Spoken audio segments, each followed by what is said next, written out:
edit, Chika! hindi ito fake, hindi ito late. Chika ni Sisa! Lahat ng ganap sa showbiz pag-uusapan natin dito. May nag-break, may nagkabalikan. Tara at pag-usapan. Kung ano man ang chika, alam na ni Sisa. Ito ang Chika ni Sisa. Chika! Ni Sisa! Isang magandang hapon muli, Metro Mega Manila. Ako po si Kapitana Sisa at eto pa rin ang Chika ni Sisa. Woo! At tuloy-tuloy pa rin po ang inyong pakikinig sa number 106.7 Energy FM. Pangga, wag mong sabihin radyo, sabihin mo Energy. Sa magandang hapon pa rin po sa mga taga Sampaloc, Maynila, to be specific dyan sa may Bustilio. Sa hello po sa inyong lahat. Isang magandang hapon po. Maraming salamat po sa inyong pag-antabay parate sa Energy FM, hindi ba? At syempre sa mga taga Monumento, hello po sa inyong lahat. Magandang hapon po sa inyong lahat, hindi ba? Welcome back, Ate Baby Rodriguez, sa ating live.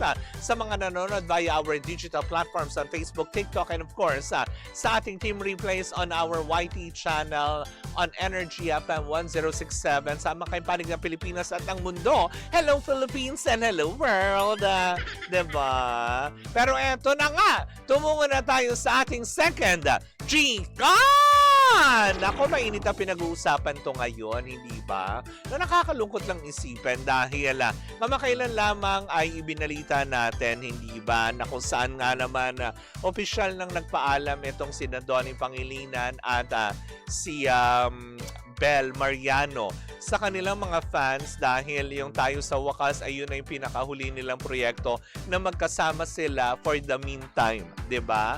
Dahil after nun, magkakanya-kanya muna sila ng karera. Pero ngayon naman daw ang nakakaloka dito is, 'di ba, panibagong love team na naman, 'di ba? Ang medyo magpapaalam, 'di ba? Hindi natin alam kung kumpirmado ba ito na nanggaling mismo kay Alexa Ilacad, pero nagpapasalamat siya sa sumuporta sa KD Lex, 'di ba? Yun yung tawag dun sa kanilang love team, tama ba ako? Correct me if I'm wrong, ha? Yan Cleo, Charot, hello sa'yo. 'Di ba? Kay Nothing, hello sa'yo. Jerwin De Leon all the way from Singapore. Yun nga daw, na parang tipong, kumaga, sad, yun lang inabalitaan natin, nakakalungkot kasi bakit parang isa-isa na love team ang medyo parang wait, hindi na ba uso ngayon ang love team kaya medyo binubuwag-buwag unti-unti na, or kasi papalitan na ng mas mga makabagong mga love team tulad ng JMP kasi diba sila yung mga bagong henerasyon na ng mga love teams, diba?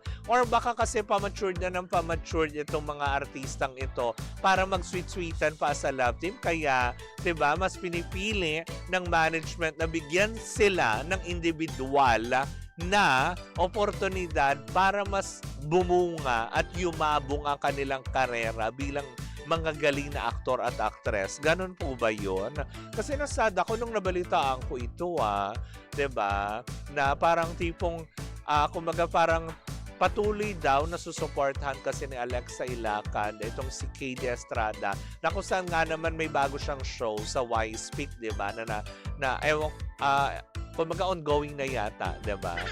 Is kumbaga parang kung ano man daw yung naibahagi sa kanyang buhay, ay masaya din naman din niyang babaunin ito kumbaga sa kanyang milestone, at kaya sa mga panibagong tatahaking mga proyekto. Yun nga lang, hindi na sila talaga magkakasama as a love team. Kung hindi, pwede pa rin naman sila magkasama, 'di ba? Syempre bilang mga magkaibigan, bilang 'di ba, magkatrabaho, 'di ba, sa ibang mga proyekto. Pero as a love team nga ba, tama ba yung narinig ko na parang nilalagyan na nila ng chul-jock, ganon?